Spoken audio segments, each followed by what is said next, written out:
In its first few hours, Mordhau is a butcher shop for beginners. Its complex melee combat system is overwhelming at first, and you'll probably die over and over at the hands of more experienced players. But the struggle is worth it. When you master its feints, dodges, and counters, you'll find some of the best melee combat anywhere, and its varied maps and game modes make every round feel unique.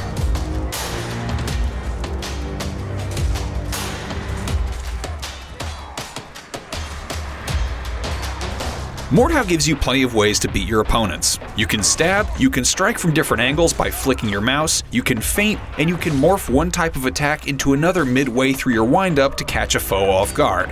At the same time, you're trying to predict what your opponent might do next, and if you match the direction of their attack, you'll perform an instant counter that can win the fight in one swing. You'll learn all the mouse movements in a few hours, but knowing when to use each one takes longer. Mordhau's bare-bones tutorial will leave you scouring forums or YouTube videos for tips, but with every fight you pick up tricks, and that feeling of constant progression will keep you coming back.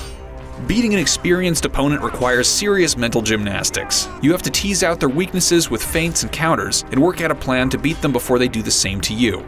You're bluffing and double bluffing moves, trying to spot a metaphorical chink in their armor. Finding and exploiting it feels fantastic.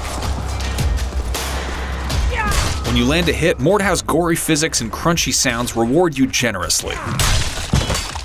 Your blade rips into opponents with a bloody squelch, lopping off arms, legs, and heads as torsos go limp and ragdoll. The smooth animations help sell the violence, and your character feels responsive, grunting and groaning in all the right places. Frontline is the flagship among a wide selection of modes. It's a 64-player team battle in which you capture control points on large maps, pushing the enemy back to their spawn. The scale of these maps is impressive, and each has a distinct look, from the white hills of Mountain Peak to the muddy battlefield of Camp, which is the largest map. The best of them is Grad, which has walled keeps, spiral staircases, log huts, a woods, and a lumber mill, each offering different tactical options. The others aren't quite as varied and don't flow as well, which is a shame, but overall they sell the fantasy of large-scale medieval combat well. If you're bored of Frontline, you can just switch to Battle Royale, a horde mode against the AI, Team Deathmatch, or the excellent duel servers where you can hone your skills in one-on-one combat. The powerful character creator lets you play nearly any role you can think of, whether that's a knight with a massive two-handed sword or a nimble archer with smoke bombs. When you have 64 players swinging and slinging different weapons, every fight becomes a spectacle, and even if you're not racking up kills, you can still have fun just watching the chaos unfold.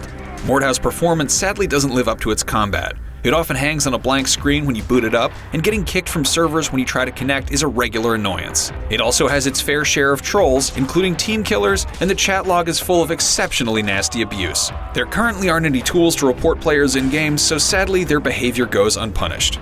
But Mordhau is more than good enough to make those hassles worth it, and it has the foundations of an excellent multiplayer game that could very well hold attention for the rest of the year.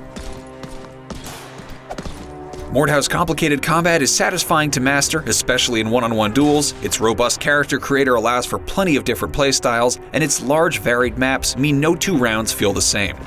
A long list of game modes means you're practically guaranteed to find at least one you love, and its 64-player Frontline battles are true spectacles, full of back-and-forth drama and dismembered limbs. A few technical problems and a couple of unbalanced maps will hopefully get better with time, but it's already bloody good fun. For more craziness from the world of PC gaming, check out some of the weirdest mods we could find in Sekiro: Shadows Die Twice, and for more on the developing world of Mordhau, keep it right here on IGN.